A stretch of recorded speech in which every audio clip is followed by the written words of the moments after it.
should people who put their bags on the seat while they travel on public transport be fined? 0207 862 2222. That's caused a huge debate in the office because one of our colleagues shared this image in the work WhatsApp chat. Have a look. You can see 2 suitcases there. We've actually printed it out. It was rush hour, and I can show you a little bit more about the photo. So we've managed to do some forensic work on this photo because we don't want to misjudge it. It looks as if somebody actually is being physically stored under the seat because those shoes are pointy out. So the 2 suitcases are here. That's the first thing. And the person who's got them, this is a set of 1, 2, 3, 4 seats. And there's one person, you see the hand there, which looks like it might have a tattoo on it. And they have 2 other cases as well. So essentially, they've got a bag on each of the 3 other seats and then one on the floor. They could have put the bags under here. That's what that space is for. You then look more carefully and you see there are people standing. So this person is being unbelievably selfish.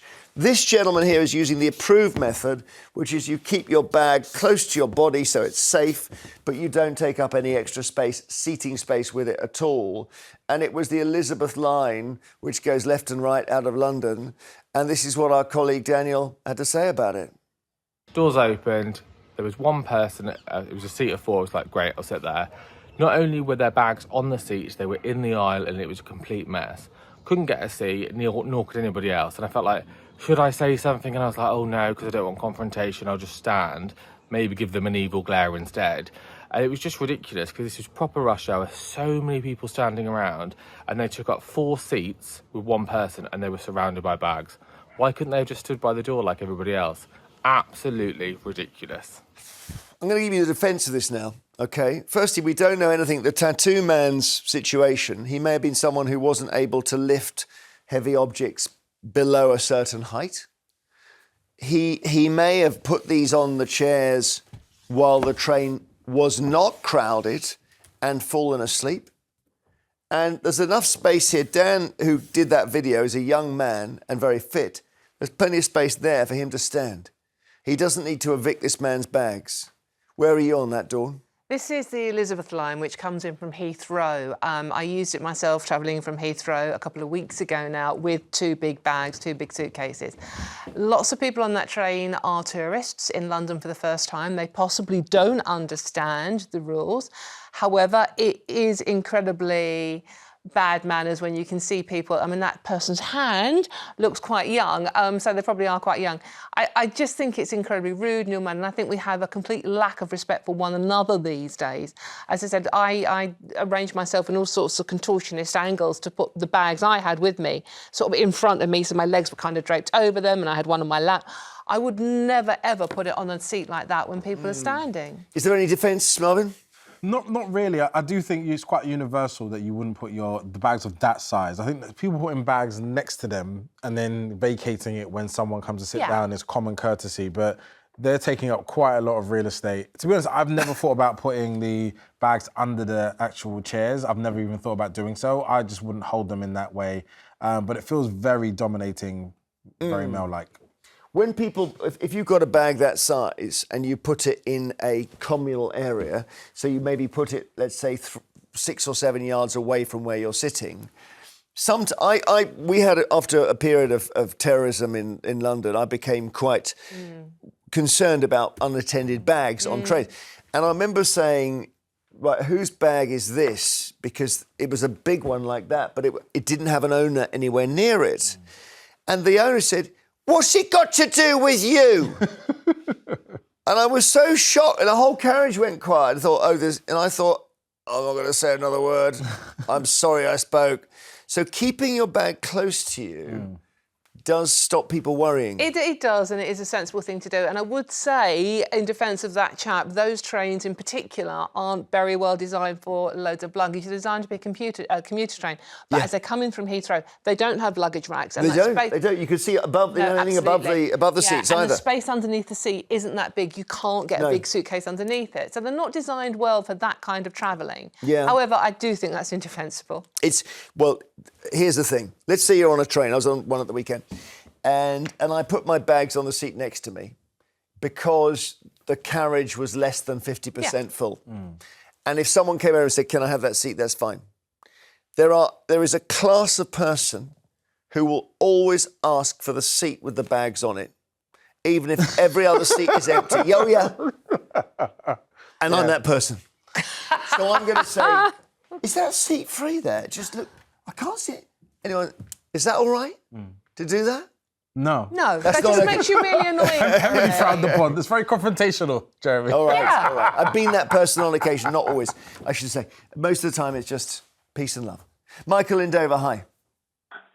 Hi. It's interesting that you say that's confrontational. I think that's why we're at the stage we are today.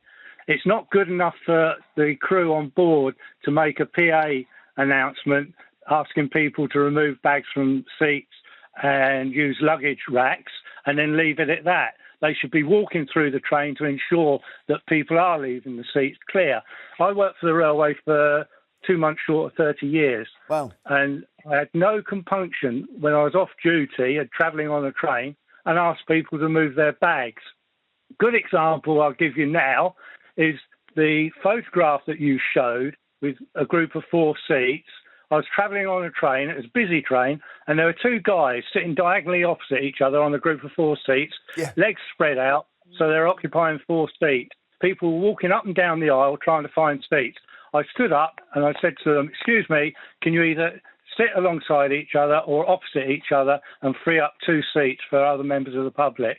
They were red-faced and they moved, and 2 ladies thanked me for finding them a seat. I love this. I think you should go almost do this professionally, Michael. Just go up and down trains, ticking off people. And can we also do people who play their phones out loud as well? That would be another one for you. Well, and smoking. I was travelling back from Gatwick once, and 3 guys lit up cigarettes in the carriage, and I stood up and went over to them and said, excuse me, it's no smoking carriage, can you put cigarettes out? And they said, what's it to do with you? I said, it's no smoking. They said, are you a police officer? I said, would that make any difference? I said, no, but I said, if you don't put your cigarettes out, you'll be ejected off the train. They put the cigarettes out and we enjoyed a clean environment travelling home. Well, I've never seen people... Smoking is that's an extreme example. Yeah. That's the way. Yes, but it happened. Thanks so much. That's good. I like Michael's kind of, but then I worry he's going to get in a fight. Yeah, and he's spare time as well. He's not in official capacity. He could get into confrontation unnecessarily. I think there's something in all of us. I remember flying into Congo, Brazzaville, and the people who were at the airport were all kind of doing lots of waving, and they had these paddles and everything. When I looked more closely, they were wearing all kinds of different uniforms. So one had California Highway Patrol, for example. And I said to my colleague, what's these uniforms that are showing? And he said, there's a thing in this country that people just they get a uniform and then they just go to the airport and start going like this, right? They're not employed by the airport or anything. And Michael's a bit like that. He is like that. We should get him a uniform. Yeah. And I think there's something in that, in all of us, is let's get, the California Highway Patrol uniform in Congo. And he's standing there going like this, Leaving aside your uniform fetish, Jeremy, I do think that Michael's a good case in point. You're so worried, ordinary people are so worried to ask people. My pet hate is and it's normally youngsters sitting with their hoods up, their music playing loud, and their feet on the seats opposite. Well, it's funny you say that. 2 days ago, my wife and I were on a tube train in London, and the guy next to her was doing the famous TikTok scrolling. So you're getting a new video with music every 15 seconds. And he was... I think he may have been travelling from Southeast Asia, possibly India. And I said, I can't bear this. Like, I'm speaking loudly. And she says, wait, darling. And she says, would you mind awfully... It's kind of, have you got any earphones? And he just immediately said, oh, I'm so sorry. Oh, sorry. That's the way to do it, It can isn't happen. It depends how you say it. I think some people say it with a form of authority and speak to people in ways that make them defensive. And even though they're still in the wrong, I think it shuts them down. So, we do need a bit more of communal etiquette. And the support of other people on the train at that time makes it a bit more of a thing. But there's nothing worse than getting into confrontation on a trapped capsule that's travelling in one direction. It's like you can create quite unsavoury situations. So, certain types of people. Jean is in Dorset. Hi, Jean. Hi, Jean.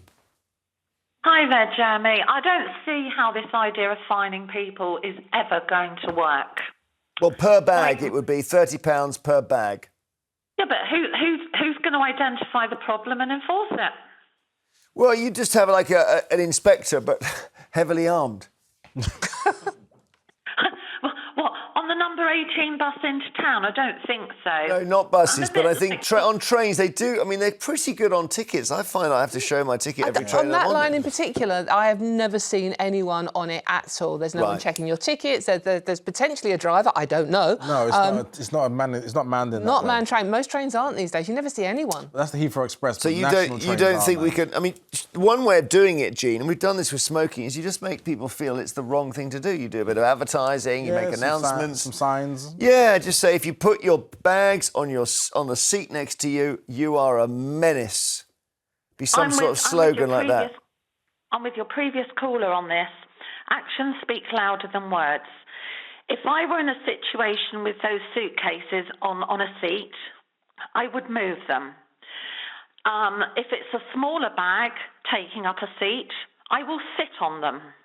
And I tell you what's even worse than bags on seats is when you get someone coming onto the bus with a soggy dog who then parks its derriere on an available seat and sees nothing wrong with that.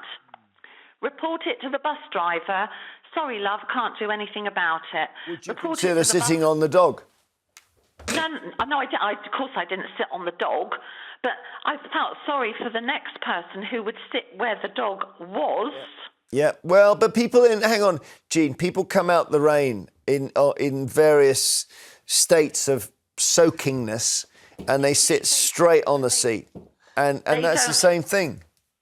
They don't park their wet bottoms onto the seat where someone else will go afterwards. That's true, I've not seen that. I can promise you it happens in this neck of the woods, and neither the drivers nor the bus companies can do anything. I like, Gene, you and Michael need to get together because the two of you would be a fearsome combination.